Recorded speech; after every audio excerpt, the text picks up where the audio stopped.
How is it going, everybody? This is RVT coming at you with a full recap of Super Bowl 48. As we all know by now, the Seattle Seahawks are world champions as they beat the Denver Broncos down to the ground 43-8. And yeah, I already came on here and made another video about this. I felt kind of vexed. I know I have a lot of people that want me to come on here and make recaps of all the big games going on, and I didn't do a full recap of it. It was kind of more of a sarcastic video, I guess. I still recapped it a little bit, but I want to go a little bit more in depth in it in this video. That's why I made two.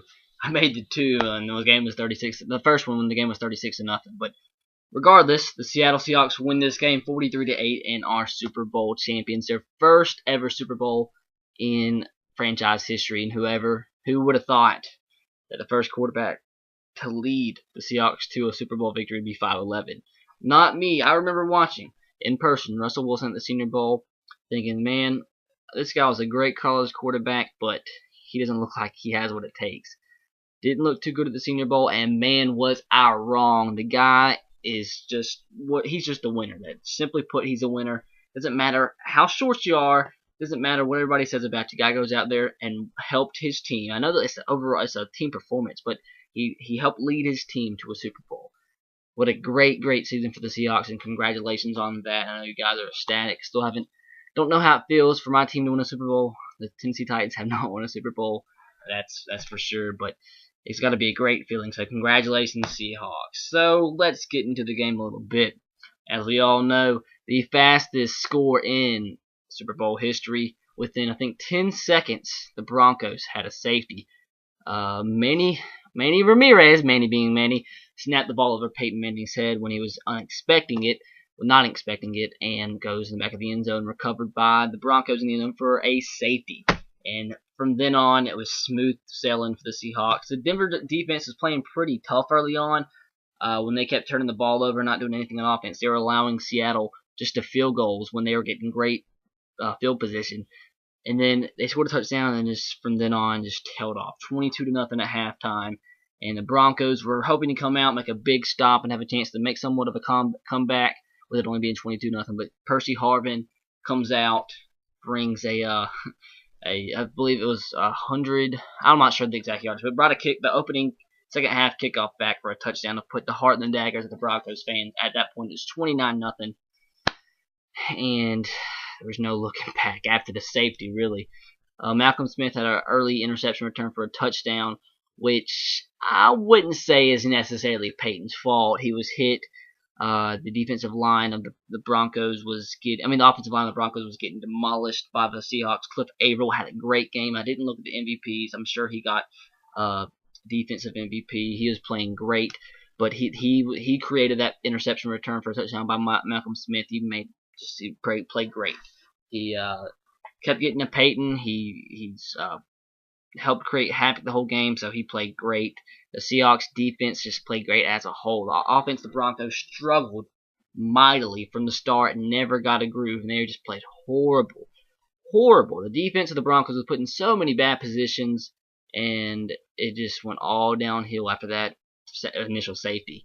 Already showing ads for the merchandise for the Seahawks for being the Super Bowl champions, but man, what a shocker. I know I came on here and predicted the Seahawks to win by 4 or 3, I believe, so I was right, but then I was wrong. Nobody in this country predicted that the Seahawks were going to win this game by as much as they did. That was so shocking. I mean, I've had a feeling defense going in. I mean, Seahawks obviously had the better defense of the two.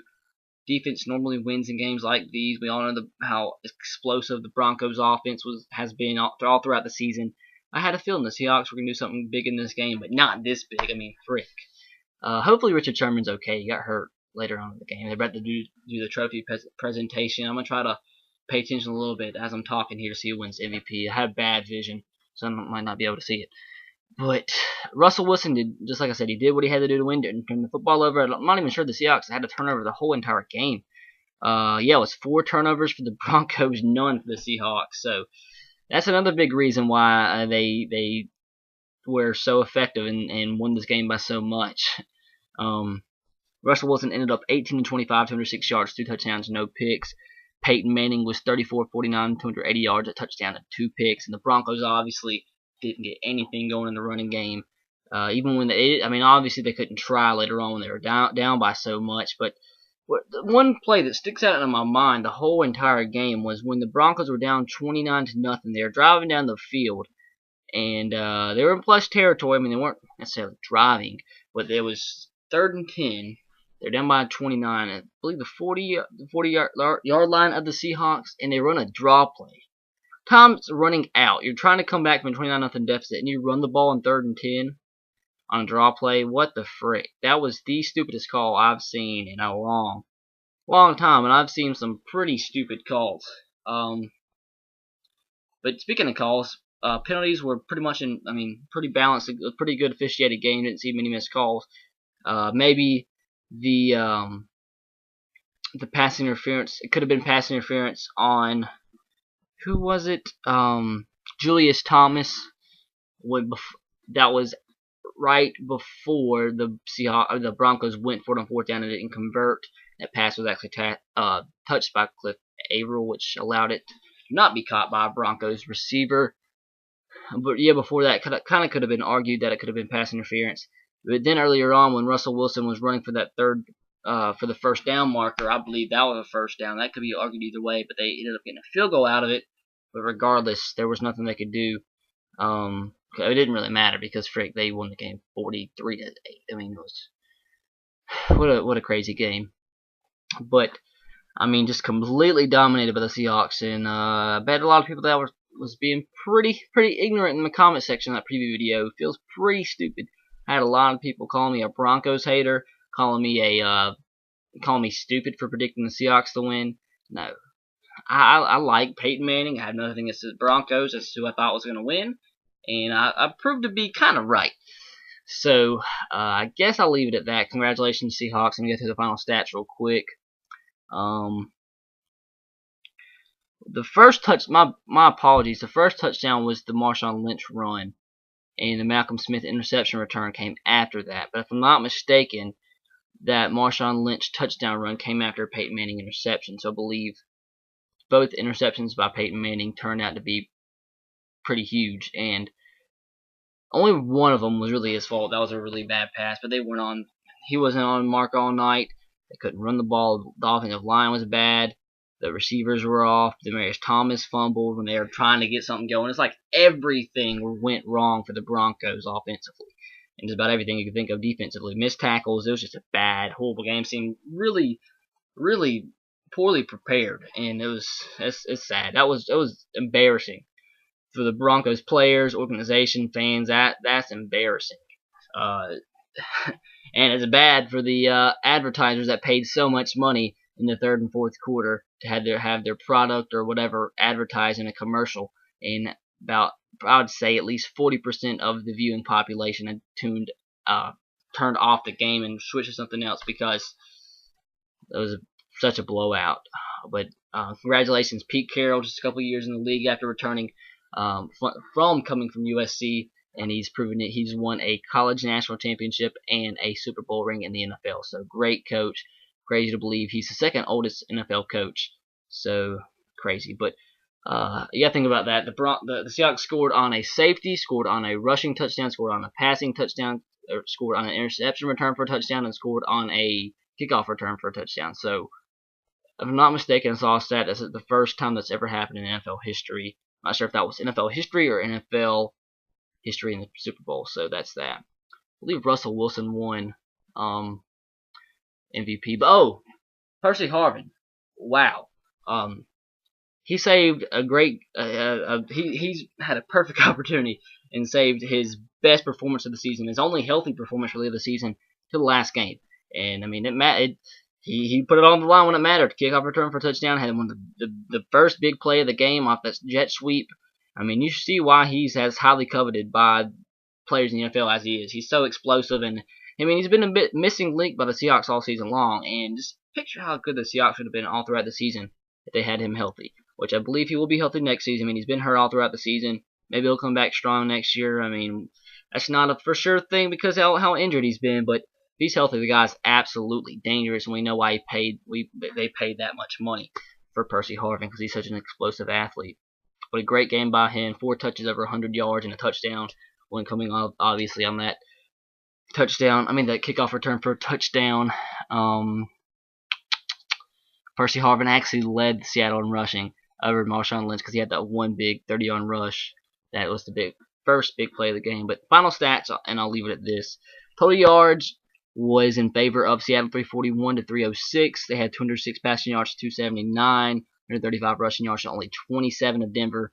They had 10 penalties to 5. But, I mean, 4 turnovers I think makes up for that because Broncos had 4 turnovers, Seattle had none. What else? I just thought about something.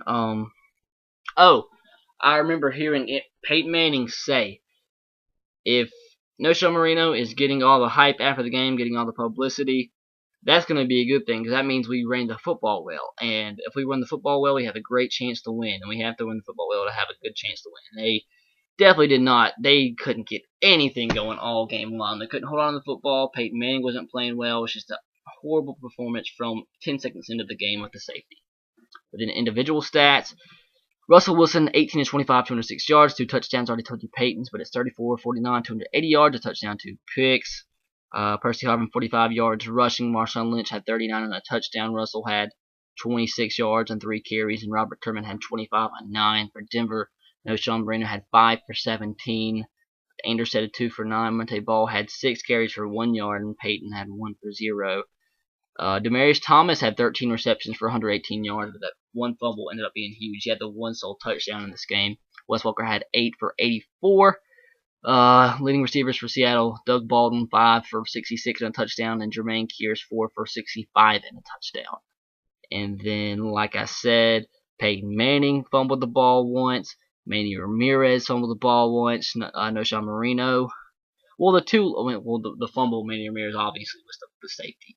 The 2 lost fumbles were Peyton and Demaryius Thomas, obviously, but No-Show couldn't keep the ball on the ground. Couldn't keep the ball.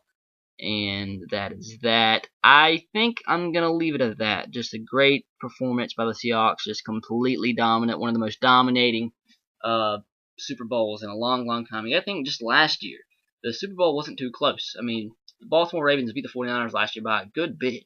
But this is just freaking ridiculous. I don't know how. This might be the biggest blowout in NFL Super Bowl history. I'm not sure on the stat, but if it's not, it has to be very close because that's just embarrassing for the Broncos organization and fans. That's just sad. But wow, hopefully the Super Bowl next year will actually be close and competitive. I mean, as we've seen, it's not been that the last couple seasons. Maybe we can get another David Tyree game in the next year, hopefully next year. But I guess I'll catch you guys later. Leave a comment in the comment section below with what you thought about this game. Let me know your recap and what you thought was the difference. Obviously, kind of blatant, but just let me know what you think. Be sure to follow me on Twitter if you haven't, and subscribe to my channel if you haven't already for future NFL coverage. Obviously, very soon. I've already started to do so. I'm going to be covering the NFL draft completely in and out, position breakdowns for each position of prospects entering the draft, top 10 and top 5 breakdowns of the best players at those respective positions. And then the day 1 of the draft, coming at you with recaps of each pick, just like I did last year. A lot of work, but I'll do that because you guys enjoy my recaps of picks, hopefully. You guys always ask, so that is that. And also, I'll be coming at you with playoff previews and predictions, just like I did last year. I'm going to be covering the NFL, college football, all sports, inside and out, just like I did this past season. So subscribe if you haven't already, and just stay tuned so you don't miss any of my coverage, because I hope you enjoy it. But I'll leave it at that. Hope you guys enjoyed the Super Bowl. Hope you enjoyed my video. And as always, roll Tide, go Sox, and go Titans. So you have a safe night and have a great work week, school week, whatever you have. I'll catch you guys later. Until next time, peace.